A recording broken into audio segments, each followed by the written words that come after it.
আসসালামু আলাইকুম, সবাই কেমন আছেন? আমি তো আলহামদুলিল্লাহ ভালো আছি। আজকে সকাল থেকে ব্লগটা শুরু করে দিয়েছি। চা খাওয়া শেষ করে আমি ঘর গুছাতে চলে আসলাম। আমি বসার রুমটা গুছিয়ে নিচ্ছি।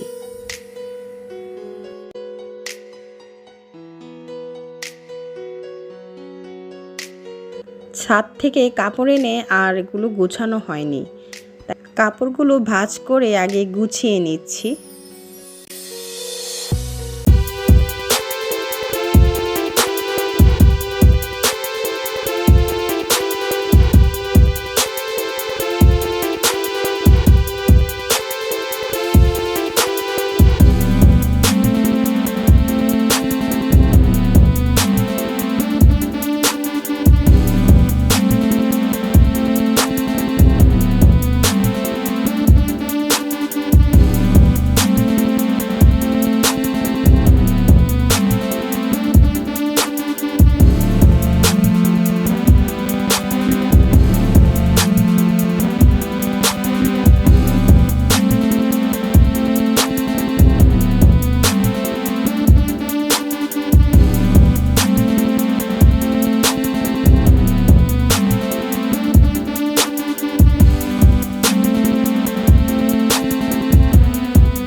সবজিগুলো গুছিয়ে রেখে আমি রান্না বসিয়ে দিব।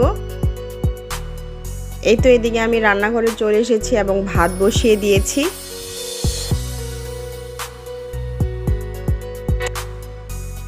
আর আজকে আমি রান্না করব তেলাপিয়া মাছ। তেলাপিয়া মাছ আজকে রান্না হবে বেগুন আলু দিয়ে। এদিকে আমি মাছটা ভেজে নিচ্ছি।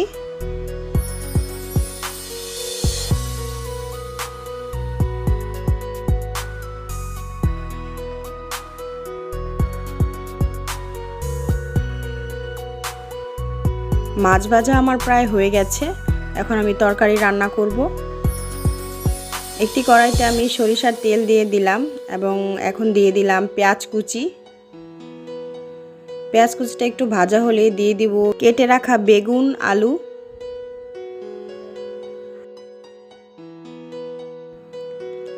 বেগুন আলু দেওয়ার পর কিছুক্ষণ আমি ভেজে নিব। তারপর এখানে আমি এক এক করে মশলাগুলো দিয়ে দেব। এখন আমি টমেটো দিয়ে দিচ্ছি। টমেটোটা আমার ফ্রিজে রাখা ছিল, ফ্রোজেন করা। পানি দেওয়ার পর আমি এখানে দিয়ে দিব আদা রসুন বাটা, ধনিয়া গুঁড়া, হলুদ গুঁড়া, মরিচ গুঁড়া এবং পরিমাণ মতো লবণ। মশলাগুলো দেওয়ার পর কিছুক্ষণ কষিয়ে তারপর আমি এখানে আস্তে আস্তে মাছ ভেজে রাখা মাছগুলো দিয়ে দিচ্ছি। এখন আমি কাঁকরোল ভেজে নিচ্ছি। এক এক করে আমি কাঁকরোলগুলোকে এপাশ ওপাশ উল্টিয়ে ভেজে নিব। আর আজকে আরেকটি রান্না করব রুই মাছের ঝুরি দিয়ে একটি ভুনা তরকারি, যেটার মধ্যে আমি লেবু পাতা ব্যবহার করব। এখন আমি সেই তরকারিটা রান্না শুরু করে দিলাম। সরিষার তেলে আমি পেঁয়াজ দিয়ে দিচ্ছি, কাঁচামরিচ দিয়ে দিচ্ছি, টমেটো দিয়ে দিচ্ছি এবং দিয়ে দিব একটি কুচি করা দুন্দুল। দুন্দুল দেওয়ার পর এখানে আমি নেড়ে চেড়ে একটু খানিকক্ষণ ভেজে এখানে আমি সব মশলা দিয়ে দিব আস্তে আস্তে। আর আমি রুই মাছ আগে থেকেই সিদ্ধ করে কাটা বেছে নিয়েছিলাম। রুই মাছটা একটু নরম ছিল, তাই এখানে আমি নামানোর আগে দুটো লেবু পাতা দিয়ে দিব। লেবু পাতা দিলে নরম মাছের তরকারি খুব ভালো গ্রান হয় এবং খেতেও খুব ভালো লাগে।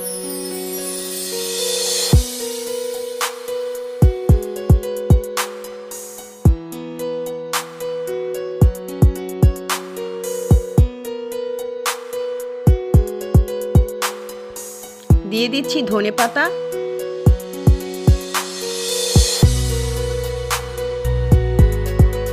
নামানোর আগে দিয়ে দিব 2টি লেবু পাতা।